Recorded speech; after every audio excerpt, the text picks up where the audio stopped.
Shalom Vracha, mes chers amis, nous sommes dans la parashat Tazria Metzora et la Chassidut. Aujourd'hui, un chidouche du Ora Haim Akadosh. Une question très importante. Et la Brit Mila, a priori, on l'a fait une fois dans la vie. Une fois qu'on l'a fait une fois dans la vie, on est très content, tout est passé, on n'a plus rien senti. Mais est-ce qu'on ne peut pas apprendre quelque chose de cette Brit Mila là pour le jour après jour? Est-ce qu'il n'y a pas quelque chose qui nous donne et qui fait en sorte que justement ça peut nous aider jour après jour, ce moussag là de Brit Mila?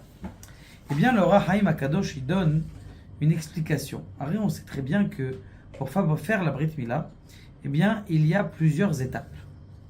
La première étape de la Brit Mila, c'est d'attraper le membre. Le deuxième, c'est de couper. Le troisième, c'est de retourner une part du prépuce, ce qu'on appelle le Or à Priya. Et la quatrième, c'est quoi? C'est d'extirper le sang qui est infecté, on va dire, qui est à l'intérieur de la bride. Donc la question qui se pose, dit, ben, pourquoi est-ce que dans les sages, eh bien, on parle de ces quatre niveaux-là, pour fabriquer une Brit Mila, en tout cas pour accomplir la mitzvah de la Brit Mila. Vous savez très bien qu'aujourd'hui, il y a de plus en plus de bilboulim dans le monde. Les gens, ils ne savent pas où ils sont. Les gens, comment on appelle ça, ils se mettent en colère de façon extraordinaire. Les gens, ils ne savent pas exactement où est-ce qu'est le bien et où est-ce qu'est le mal.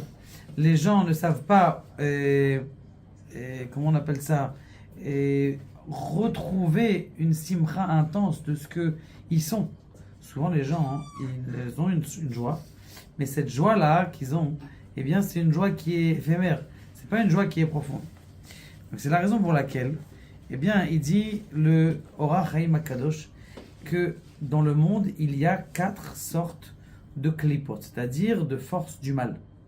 La première sorte du mal, on la voit dans le Ora Haim, dans le Nach, dans Yechezkel. Dans Yechezkel, là-bas, on dit 4 mots. Premier mot, c'est quoi? C'est Anan Gadol, un grand nuage. Deuxième mot, c'est quoi? Ruach Se'ara, un vent de... comment on appelle ça? Tempête. Le troisième, c'est quoi? C'est Esh Mitlakachat, un feu qui prend tout de suite. Et le dernier, c'est Noga.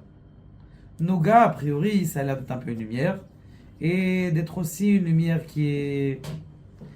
Dit le Ora Haim Akadosh, tu crois que ces 4 niveaux des forces du mal, eh bien elles sont vaines, ou pourquoi que 4? La réponse elle est non.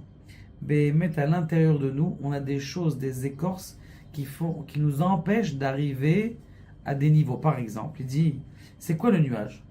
Le nuage, c'est tout ce que la personne, elle est en dépression, elle est dans le noir, elle est dans l'obscurité. C'est d'imaginer qu'est-ce que c'est un nuage. Elle est dans la confusion. Vous êtes sur l'autoroute et vous voyez un grand brouillard. Vous voudriez avancer, mais vous n'arrivez pas.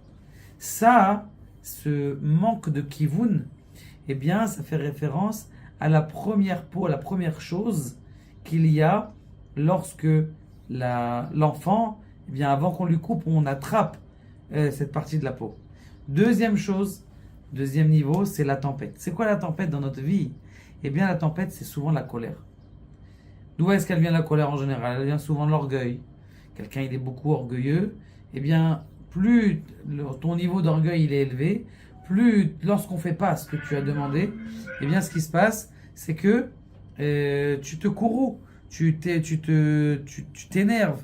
Comment, moi, le grand intel, on me fait ça? Donc ça, c'est la tempête. La colère, elle vient justement de l'orgueil, donc un peu d'anava. Ça, c'est ce qui est marqué dans les sages.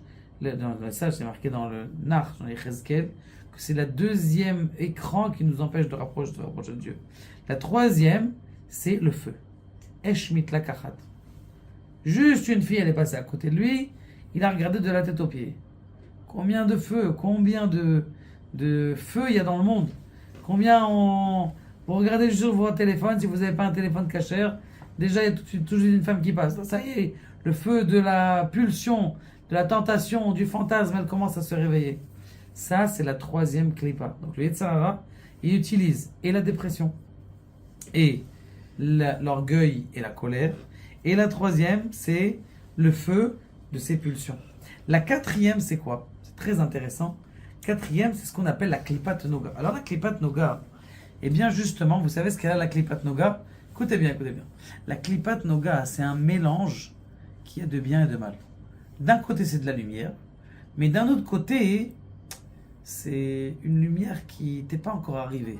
Et souvent, des fois, quelqu'un il a bien prié pendant un jour, 2 jours, 3 jours, il dit ah ça y est, je suis arrivé au top. T'es pas encore arrivé au top. C'est une fausse lumière qu'on t'a donnée. C'est un leurre.